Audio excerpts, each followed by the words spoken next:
KSRTCയിൽ അതായത് മലബാർ എക്സ്പ്രസ്സിൽ എനിക്കുണ്ടായ ഒരു അനുഭവത്തെക്കുറിച്ചാണ് ഞാൻ ഇന്ന് നിങ്ങളുടെ മുന്നിൽ പങ്കുവെക്കാൻ ഉദ്ദേശിക്കുന്നത്.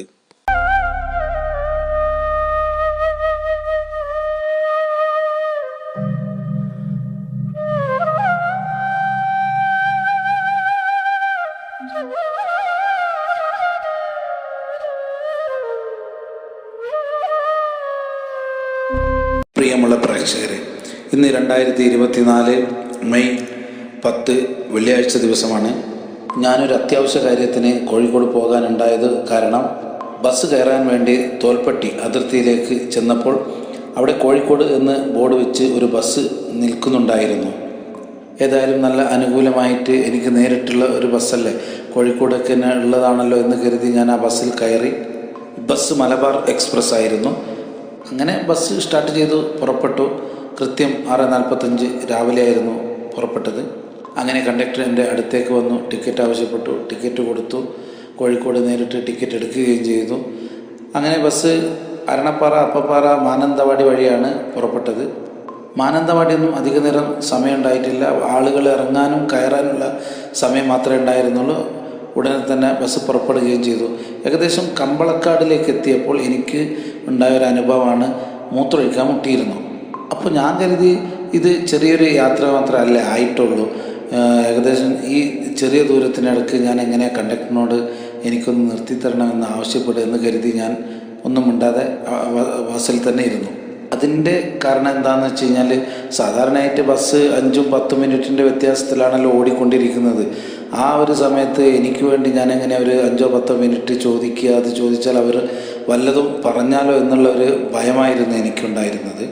അങ്ങനെ ബസ് ഓടിക്കൊണ്ടേയിരുന്നു. കൈനാട്ടിയെല്ലാം കഴിഞ്ഞ് ഇങ്ങനെ പോകുമ്പോൾ ഒരു സമാധാനമായിരുന്നു. അവിടെ കൽപ്പറ്റ എത്തിക്കഴിഞ്ഞാൽ അവിടെ സ്റ്റാൻഡിൽ ഒരുപക്ഷെ ഒരു 10 മിനിറ്റൊക്കെ സമയം ഉണ്ടാവുമായിരിക്കും എന്ന് കരുതി ഞാൻ കൽപ്പറ്റയിൽ ഇറങ്ങാലോ എന്ന് കരുതി ഇരുന്നപ്പോൾ കൽപ്പറ്റ എത്തിയതോ ആളുകൾ ഇറങ്ങാനും കയറാനുള്ള സമയം മാത്രമേ ഉണ്ടായിട്ടുള്ളൂ. കണ്ടക്ടർ ഡബിൾ ബെല്ല് കൊടുത്തു, ബസ് പുറപ്പെട്ടു.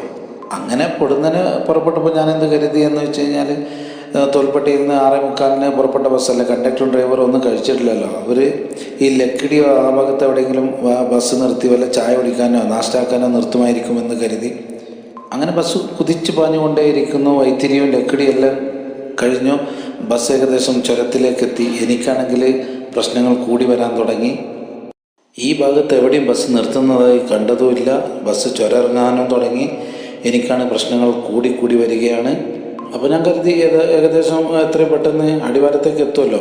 അടിവാരം എത്തിക്കഴിഞ്ഞാൽ കണ്ടക്ടറോട് എന്തെങ്കിലും ആവശ്യപ്പെട്ട് അടിവാരത്ത് ഇറങ്ങി മൂത്രമൊഴിക്കുക എന്നൊക്കെ കരുതി ഇരുന്ന് നോക്കുമ്പോൾ ഒരുപാട് ലോറികൾ ഒരേ സമയത്ത് തന്നെ ചുരം ഇറങ്ങിക്കൊണ്ടിരിക്കുന്നു.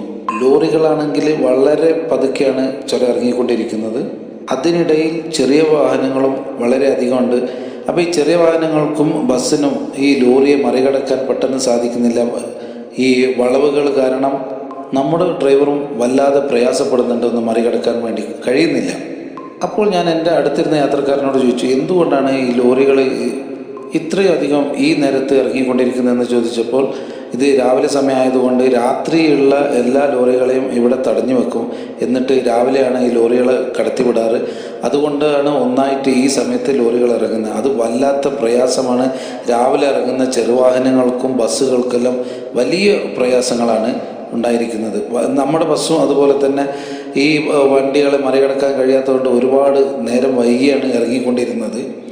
അപ്പോഴേക്കും എനിക്ക് വല്ലാതെ വയറ് വേദന ഇളകാൻ തുടങ്ങി. അങ്ങനെ ഞാൻ മുന്നിലിരുന്നു കൊണ്ട് ഞാൻ ഇടയ്ക്കൊന്ന് കണ്ടക്ടർ സാറെ ഒന്ന് തിരിഞ്ഞു നോക്കും. അപ്പോൾ കണ്ടക്ടറിൻ്റെ മുഖഭാവം ഇതെല്ലാം കാണുമ്പോൾ എനിക്ക് പേടിയായിട്ട് ഞാൻ പിന്നെ ഒന്നും മിണ്ടാതെ അവിടെ ഇരുന്നുകൊണ്ടിരുന്നു. വീണ്ടും ഞാൻ കണ്ടക്ടർ സാറെ ഒന്ന് തിരിഞ്ഞു നോക്കി. അപ്പോഴും എനിക്ക് ഭയമായിരുന്നു.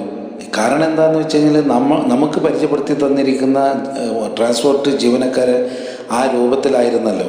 KSRTC ജീവനക്കാരെന്ന് വെച്ച് കഴിഞ്ഞാൽ മനസാക്ഷി ഇല്ലാത്തവരാണ് എന്നതാണല്ലോ നാം കരുതി വെച്ചിരിക്കുന്നത്. അതുകൊണ്ടാണ് 1-2 പറഞ്ഞ് വെറുതെ തട്ടിക്കറി പ്രശ്നങ്ങൾ ഉണ്ടാക്കണ്ടല്ലോ എന്ന് കരുതിയാണ് ഞാൻ അനങ്ങാതിരുന്നത്. അടിവാരത്തേക്ക് എത്താൻ ഇനി ഒരു 5-6 വളവ് മാത്രമേ ബാക്കിയിരിക്കെ എനിക്ക് എൻ്റെ അണക്കെട്ട് പൊട്ടിത്തെറിക്കുന്നത് പോലെ തോന്നി. പിടിച്ചിരുന്നത് കാരണം വല്ലാത്ത വേദന അനുഭവപ്പെട്ടു. അപ്പോൾ രണ്ടും കൽപ്പിച്ച് ഞാൻ ഈ കണ്ടക്ടർ സാറിൻ്റെ അടുത്തേക്ക് ഞാൻ ചെന്നിട്ട് ഞാൻ ചോദിച്ചു, നിങ്ങളിവിടെ എവിടെയെങ്കിലും ഒരു 5-10 മിനിറ്റ് പിന്നെ സ്റ്റോപ്പ് ചെയ്യുന്ന സ്ഥലം എവിടെയെങ്കിലും ഉണ്ടോ? അതല്ലാന്നുണ്ടെങ്കിൽ നിങ്ങളിവിടെ എവിടെയെങ്കിലും ചായ കുടിക്കാനോ നാസ്ത കഴിക്കാനോ നിർത്തുന്ന സ്ഥലം എവിടെയെങ്കിലും ഉണ്ടോ എന്ന് ചോദിച്ചപ്പോൾ അദ്ദേഹം പറഞ്ഞു, എവിടെയും നിർത്തില്ല, ആൾ ഇറങ്ങി കയറി കഴിഞ്ഞാൽ പുറപ്പെടൽ തന്നെയാണ്. ഞങ്ങൾ ഭക്ഷണം കഴിക്കലോ അഥവാ ചായ കുടിക്കുന്നുണ്ടെങ്കിൽ കോഴിക്കോട് എത്തിയതിന് ശേഷം മാത്രമായിരിക്കും എന്നാണ് എന്നോട് മറുപടി പറഞ്ഞത്. ആ ഒരൊറ്റ സെക്കൻഡിൽ എനിക്ക് ചെറിയൊരു വിഷമം തോന്നിയെങ്കിലും കണ്ടക്ടർ സാർ അപ്പം തന്നെ ഉടനെ ചോദിച്ചു, എന്താ പ്രശ്നമെന്ന് ചോദിച്ചു. പ്രശ്നം എന്താ എന്ന് ചോദിക്കുമ്പോൾ എനിക്കൊരു പ്രതീക്ഷ തോന്നി. കാരണം എന്താണെന്ന് വെച്ച് കഴിഞ്ഞാൽ, ഒരാൾ നമ്മുടെ പ്രശ്നം കേൾക്കാൻ തയ്യാറാവുമ്പോൾ ആ പ്രശ്നത്തിനൊരു പരിഹാരം ഉണ്ടാവുമല്ലോ എന്നുള്ളൊരു സമാധാനം തോന്നി എനിക്ക്. ചോദ്യം കേട്ടപ്പോൾ ഞാൻ സമാധാനത്തോടു കൂടെ കണ്ടക്ടറോട് എൻ്റെ വിഷയങ്ങളെല്ലാം അവതരിപ്പിച്ചു. കമ്പളക്കാടിൽ നിന്ന് തന്നെ തുടങ്ങിയ വിഷയം പോലും ഞാൻ കണ്ടക്ടറോട് അവതരിപ്പിച്ചു. ആ സമയത്താണ് കണ്ടക്ടർ എന്നോട് പറയുന്നത്, അപ്പോഴാണ് എനിക്കും തന്നെ യൂണിഫോമിനുള്ളിലുള്ള യഥാർത്ഥ മനസ്സ് ഞാൻ കണ്ടത്, എനിക്ക് പുറത്ത് കാണാൻ സാധിച്ചതും. അദ്ദേഹം എന്താ പറഞ്ഞതെന്ന് വെച്ച് കഴിഞ്ഞാൽ, അവിടെ നിന്ന് ഇവിടം വരെ എത്ര സ്റ്റേജ് കഴിഞ്ഞു, നിങ്ങൾ എവിടെയെങ്കിലും ഒരു സ്ഥലത്ത് നിന്ന് പറയുകയാണെന്നുണ്ടെങ്കിൽ ഞാൻ അവിടെ നിർത്തിത്തരുമായിരുന്നല്ലോ എന്നായിരുന്നു ആ കണ്ടക്ടറിൻ്റെ മറുപടി. ഞാൻ പറഞ്ഞ സമയത്തിൻ്റെ അഭാവത ഉള്ളത് കൊണ്ടാണ് ഞാൻ നിങ്ങളോട് പറയാൻ മടിച്ചത് എന്ന് പറഞ്ഞപ്പോൾ കണ്ടക്ടർ എന്നോട് പറയുകയായിരുന്നു, അതൊന്നും പ്രശ്നമുള്ള കാര്യമല്ല, നിങ്ങൾക്ക് മൂത്രമൊഴിക്കാനോ മറ്റുള്ള എന്തെങ്കിലും പ്രശ്നങ്ങളുണ്ടെങ്കിൽ ദീർഘദൂര യാത്രക്കാരല്ലേ, നിങ്ങൾക്ക് ആ സമയം അനുവദിച്ച് തരേണ്ടത് ഞങ്ങളുടെ കടമയാണ്. എന്നിട്ട് അദ്ദേഹം ചോദിക്കുകയാണ്, ഇവിടെ നിർത്തണോ എന്ന്. ചുരത്തിൽ ഈ വണ്ടി വളരെ കഷ്ടപ്പെട്ട് പ്രയാസപ്പെട്ട് ഇറങ്ങിക്കൊണ്ടിരിക്കുമ്പോൾ അദ്ദേഹം ആ മനസ്സുകൊണ്ട് ചോദിക്കുകയാണ്, ഇവിടെ നിർത്തി തരണോ, ഇവിടെ സ്റ്റോപ്പ് ചെയ്യട്ടെ എന്നായിരുന്നു ചോദിച്ചിരുന്നത്. ആ ചോദ്യം കേട്ടപ്പോൾ തന്നെ വളരെ സന്തോഷമായി. അങ്ങനെയൊക്കെ കേൾക്കുമ്പോൾ നമുക്ക് എന്തൊരു ആശ്വാസമാണ് അല്ലേ. എൻ്റെ കയ്യിലാണെങ്കിൽ കുപ്പിയിൽ വെള്ളമോ കാര്യങ്ങളോ ഒന്നുമില്ല, അങ്ങനെയൊന്നും കരുതിയില്ല, വെള്ളിയാഴ്ചയാണ്. എന്നിട്ട് അദ്ദേഹത്തോട് ഞാൻ ചോദിച്ചു, ഇനി അടിവാരത്തേക്ക് എത്ര ദൂരമുണ്ടെന്ന് ചോദിച്ചപ്പോൾ, ഒരു 3-4 വളവ് കഴിഞ്ഞ് കഴിഞ്ഞാൽ അടിവാരം എത്തും, അവിടെ നിർത്തിത്തരാം എന്നായിരുന്നു അദ്ദേഹത്തിൻ്റെ മറുപടി. ആ സന്തോഷത്തോടു കൂടി ഞാൻ ബസ്സിൻ്റെ അകത്ത് സീറ്റിൽ തന്നെ പോയി അവിടെ ഇരുന്നു. അങ്ങനെ അടിവാരം എത്താറായി. അദ്ദേഹം എന്നോട് വന്ന് പറഞ്ഞു, അടിവാരം എത്താറായി, നിങ്ങൾ എത്രയും പെട്ടെന്ന് പോയി മൂത്രമൊഴിച്ച് വരണം, ഞങ്ങൾ ഒരു 2-3 മിനിറ്റ് അവിടെ നിർത്തുന്നതായിരിക്കും എന്ന് പറഞ്ഞു. അങ്ങനെ അടിവാരം എത്തി ബസ് അവിടെ സ്റ്റോപ്പ് ചെയ്തു. അപ്പോൾ ഞാനെന്ത് കരുതിയെന്ന് വെച്ച് കഴിഞ്ഞാൽ, ഈ ബസ്സിൽ ഒരുപാട് യാത്രക്കാരുണ്ട്, പല ആളുകളും പല ഭാഗങ്ങളിലേക്കും പോകാനുള്ളവരാണ്. ഈ ബസ് കൊണ്ട് മറ്റുള്ള ബസ്സുകളെ കണക്ട് ചെയ്യുന്ന പല ആളുകളും, ഒരുപാട് ദൂരം ദീർഘയാത്രക്ക് പുറപ്പെടുന്ന ആൾക്കാർ.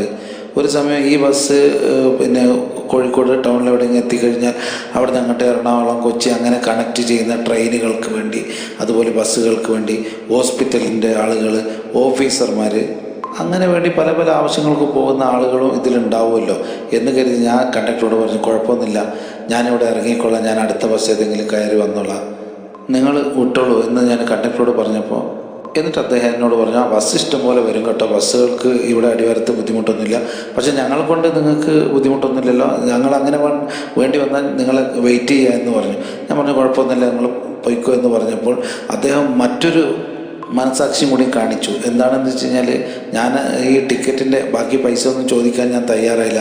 അദ്ദേഹം പറഞ്ഞു, നിങ്ങളുടെ ടിക്കറ്റ് ഇങ്ങ് തിരിച്ചു തരും എന്ന് പറഞ്ഞു. ഞാൻ ടിക്കറ്റ് കോഴിക്കോടേക്കാണല്ലോ എടുത്തത്. ആ ടിക്കറ്റ് അങ്ങ് അദ്ദേഹത്തിൻ്റെ കയ്യിൽ കൊടുത്തു. അദ്ദേഹം 50 രൂപ എൻ്റെ കയ്യിൽ തന്നു, തിരിച്ചു തന്നു. അപ്പോൾ അതിൻ്റെ മറ്റൊരു വശം എന്താണെന്ന് വെച്ച് കഴിഞ്ഞാൽ, ആ പോയിന്റിൽ തന്നെ നിന്ന് ഒരാൾ കോഴിക്കോടേക്ക് കയറുകയാണെങ്കിൽ അദ്ദേഹത്തിന് ആ ടിക്കറ്റിൻ്റെ കാശ് കിട്ടും. അല്ലാന്നുണ്ടെങ്കിൽ മറ്റെവിടുന്നെങ്കിലും ആണെങ്കിൽ ആ ടിക്കറ്റിൻ്റെ കാശ് കുറച്ച് കഴിഞ്ഞതിന് ശേഷമേ കിട്ടുള്ളൂ. അതായത് 50 രൂപയുള്ള പോയിന്റിൽ നിന്ന് മറ്റൊരു പോയിന്റിലേക്ക് എത്തിക്കഴിഞ്ഞാൽ അത് 40 ആവും, അതല്ലെങ്കിൽ 35 ആവും, അങ്ങനെ അദ്ദേഹത്തിന് കിട്ടും. അപ്പോഴും അദ്ദേഹത്തിന് നഷ്ടമാണ് അവിടെ സംഭവിക്കുന്നത്. എന്നിട്ട് പോലും അദ്ദേഹം ഒരു മനസാക്ഷിയുള്ളൊരു പ്രവൃത്തിയാണ് അവിടെ കാണിച്ചത്.